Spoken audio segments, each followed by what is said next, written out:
उत्तरबंगे आपातत बृष्टि चलবে আর পশ্চিমের শুষ্ক আবহাওয়ায় দক্ষিণবঙ্গের দিকে বর্ষা আসতে বাধা সৃষ্টি করছে।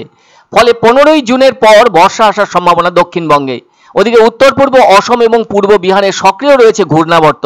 পূর্ব উত্তরপ্রদেশ থেকে উত্তর পূর্ব অসম পর্যন্ত অক্ষরেখা রয়েছে। ওই অক্ষরেখা বিহার, সিকিম, উত্তরবঙ্গ ও অসমের উপর বিস্তৃত। আর সে কারণে প্রচুর জলীয় বাষ্প ঢুকছে উত্তরবঙ্গ সহ ওই তিনটি রাজ্যের ভেতর। সেজন্য উত্তরবঙ্গে আপাতত বৃষ্টি চলবে। তাই ওপরের 5টি জেলায় বজ্রবিদ্যুৎ সহ বৃষ্টি চলবে।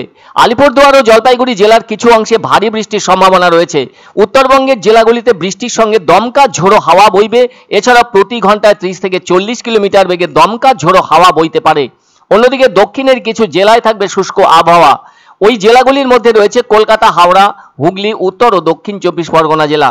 পশ্চিম ও উত্তর পশ্চিমের গরম হাওয়ার দাপট থাকবে আগামী 3-4 দিন। স্থানীয়ভাবে বজ্রবিদ্যুৎ সহ হালকা মাঝারি বৃষ্টির সম্ভাবনার কথা জানানো হয়েছে আলিপুর আবহাওয়া দপ্তর থেকে। তবে দক্ষিণবঙ্গে পশ্চিমের শুষ্ক আবহাওয়া থাকায় 15ই জুনের পর বর্ষা আসার সম্ভাবনা। তার কারণ 29শে মে থেকে বালুরঘাট পর্যন্ত এসে থমকে আছে মৌসুমী অক্ষরেখা। হাওয়া অফিস এমনও জানিয়েছে আগামী এক সপ্তাহের মধ্যেও পরিস্থিতি অনুকূল হওয়ার সম্ভাবনা নেই দক্ষিণবঙ্গে। আবহাওয়া দপ্তরের বিজ্ঞানীরা জানিয়েছেন কেরলে আগে বর্ষা এলেও দক্ষিণবঙ্গে দেরিতে বর্ষার প্রবেশ ঘটবে। এমনটা এর আগেও ঘটেছে। সেজন্য কলকাতা সহ সমগ্র দক্ষিণবঙ্গে সব জেলায় অস্বস্তি ও গুমোট গরম থাকছে। অন্যদিকে দক্ষিণ পূর্ব বঙ্গোপসাগরে একটি ঘূর্ণাবর্ত সক্রিয় রয়েছে, যা কিনা দক্ষিণ পশ্চিম দিকে ঝুঁকে রয়েছে। এই ঘূর্ণাবর্তের কারণে কলকাতা সহ দক্ষিণবঙ্গেও হালকা থেকে মাঝারি বৃষ্টির সম্ভাবনা রয়েছে। আবার দিল্লির মৌসুম ভবনও জানিয়ে দিয়েছে আগামী 48 ঘন্টায় অতি ভারী বৃষ্টি কাঁপন ধরাবে দেশের 15টি রাজ্যে। এছাড়া বজ্রবিদ্যুৎ সহ ঝড় বৃষ্টির দেখা মিলবে বলে হুঁশিয়ারি দিয়েছে 18টি রাজ্যের ব্যাপারে। অরুণাচল প্রদেশের ওপর দিয়ে সক্রিয় রয়েছে ঘূর্ণাবর্ত। আর পশ্চিমী ঝঞ্ঝার প্রবেশ ঘটছে জম্মু কাশ্মীর, লাদাখ সহ সংলগ্ন উত্তর পশ্চিম ভারতের পার্বত্য এলাকাগুলিতে। তবে দক্ষিণ পশ্চিম মৌসুমী বায়ু এখন অনেক রাজ্যে ঢুকে পড়েছে।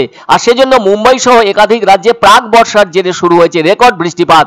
এদিকে দেশের উত্তর পূর্বাঞ্চলীয় রাজ্যগুলি বৃষ্টিপাত ও ঝোড়ো হাওয়ার জেরে ব্যাপকভাবে বিপর্যস্ত। তাই অতিরিক্ত বৃষ্টিপাতের কারণে অনেক জায়গায় বন্যার মতো পরিস্থিতিও তৈরি হয়েছে। একই সঙ্গে গত কয়েকদিন ধরে দিল্লি, এনসিআর, মুম্বাই, বিহার, রাজস্থান এবং দক্ষিণ ভারতে লাগাতার চলছে বৃষ্টি ও ঝড়। আরও একটি অক্ষরেখা রয়েছে জম্মু কাশ্মীর সংলগ্ন পাকিস্তান হয়ে উত্তরপ্রদেশ পর্যন্ত, যা কিনা পাঞ্জাব, হরিয়ানার উপর দিয়ে বিস্তৃত। ভারী বৃষ্টি চলবে অরুণাচল প্রদেশ, সিকিম, কর্ণাটক, হিমাচল প্রদেশ, কেরল, মাহে, কঙ্কন, গোয়া, উত্তরাখণ্ড, তামিলনাড়ু, পন্ডিচেরি ও করাইকালে। অন্যদিকে পশ্চিমবঙ্গের দক্ষিণ অঞ্চলের সবকটি জেলায় স্থানীয়ভাবে বিক্ষিপ্ত বৃষ্টি এবং হালকা মাঝারি বৃষ্টির সম্ভাবনা। সেটা আমরা একটা আপারের এরকম একটা ঘূর্ণাবর্ত রয়েছে ইস্ট বিহার এবং তার আশেপাশের জায়গাতে, এবং সেটি কিন্তু সারফেসে নেই, সেটা রয়েছে আপনার সমুদ্রপৃষ্ঠ থেকে 1.5 কিলোমিটার উপরে। আর একটা আপনার অক্ষরেখা, হ্যাঁ, নিম্নচাপ অক্ষরেখা বলবেন না, এটা অক্ষরেখা, উইন্ড ফিল্ডের অক্ষরেখা। একটা অক্ষরেখা আপনার রান করছে ইস্ট ওয়েস্ট ওরিয়েন্টেড, সেটা রান করছে আপনার পূর্ব উত্তরপ্রদেশ মানে ইস্ট ইউপি থেকে নর্থ ইস্ট আসাম পর্যন্ত।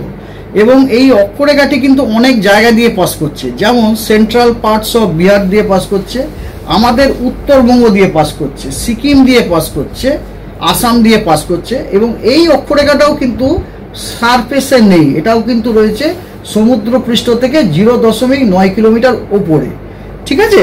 সেই জন্য এটা কিন্তু নিম্নচাপ অক্ষরেখা নয়। হ্যাঁ, আর একটা জিনিস হচ্ছে যে লো লেভেলে ড্রাই ওয়েস্টার্লি উইন্ড আসছে।